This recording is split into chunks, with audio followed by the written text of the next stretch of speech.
A terrible accident changed everything as the Deadliest Catch crew hauled in their final string of the day. They had officially hit their number on the sea, and spirits were high with crab overflowing in every net. But in moments, that excitement became fear, because unless you're on a big pile, crab like that is hard to catch. The water was rough, and they warned each other to be careful near the edge of the boat. One of their bravest fishermen would soon pay the ultimate price, forever remembered in sorrow by his crew. The storm came fast, turning a routine haul into a desperate fight on the violent ocean. Jake's team had pulled nearly 60 pots, chasing a huge payday in the cold northern sea. They went farther northwest, beyond normal limits, dreaming of a massive crab motherlode. It paid off.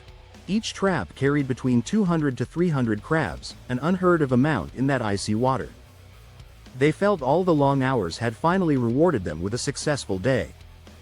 Then the weather turned. The wind screamed, and the rain hit them sideways with force. What began as hope quickly became a struggle for life on the tilting, shaking vessel. Captain Jake grew anxious when a strange beep echoed from the sonar through the quiet cabin. It was unfamiliar, grabbing every ear in the tense, wet room. Years on the sea had taught Jake when something feels off, it usually means danger. He ordered his crew to move with caution, fearing the anchor cable might loosen at any second. If the cable snapped, the winch could whip across the deck with deadly force. The waves slammed their hull, and the rain blinded every pair of watching eyes. Jake's voice was the only sound, shouting over the chaos on the spinning deck. The winch became a death trap, threatening anyone close enough to the swinging wire. A deckhand stumbled when the cable suddenly jerked, making everyone on board freeze in horror. As panic spread, another ship suddenly appeared through the storm. The Wizard was dangerously close.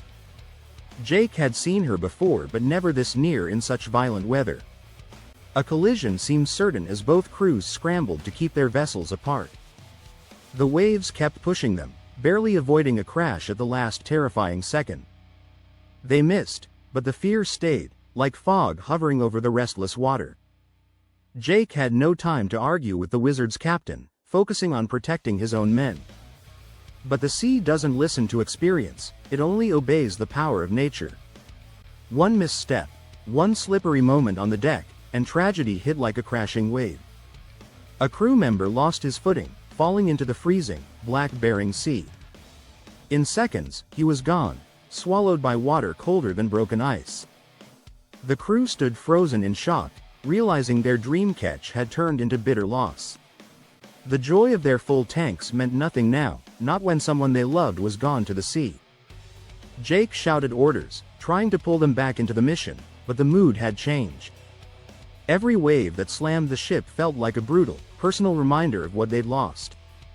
There was no time for mourning, only movement, keep working or risk more lives to the wind. Then another noise echoed from below, not the anchor, not the cable, but something even more unfamiliar. Jake knew the sea was tricky, and staying longer in that area could be fatal. His crew waited for his call, their hands shaking on slick, cold railings. One wrong decision and more lives could vanish beneath the deadly surface. Meanwhile, the Wizard's captain raged over the radio, blaming Jake for the near collision. But there was no time for arguments, not when death floated on every rolling swell. The Bering Sea is merciless, and every fisherman knows its deep, endless threat. Just when they thought the worst was over, another storm approached from the dark horizon. The Wizard's crew was still shaken, patching up gear and calming nerves after the close call. Their captain reminded them they had done their best, even if disaster came within inches of their bow. Still, the real storm was in their minds, brewing silently in their quiet thoughts. They knew this life is dangerous, more than they want to admit, especially after days like this. Today it was Jake's crew. Tomorrow it might be them, lost to the depths without a goodbye wave. Suddenly, a huge swell slammed Jake's boat again, nearly throwing deckhand Jacob over the side. He grabbed the rail in time, face pale and hands trembling, staring into the white-capped darkness. He forced a smile, the kind fishermen wear to hide their deep ocean fears. Jake saw the fear in his eyes, but there was no time to slow down on the slippery wood. He shouted an apology, but Jacob just waved it off, still shaken by the near miss with death. Far off, on the summer bay, Captain Wild Bill faced his own moment of terror with his loyal crew. One man slipped, crashing into the icy water, disappearing under the foam for a terrifying second. They pulled him back, alive but barely able to stand from the cold's numbing grip. Bill knew the job had to continue, but the narrow escape hung like fog over their hearts. The Bering Sea doesn't often give second chances, and they had barely earned one in that moment. That week, Captain Jake, Wild Bill, Keith, and Harley had endured more than most ever see. They faced loss, a near crash, brutal elements, and relentless emotional and physical pain.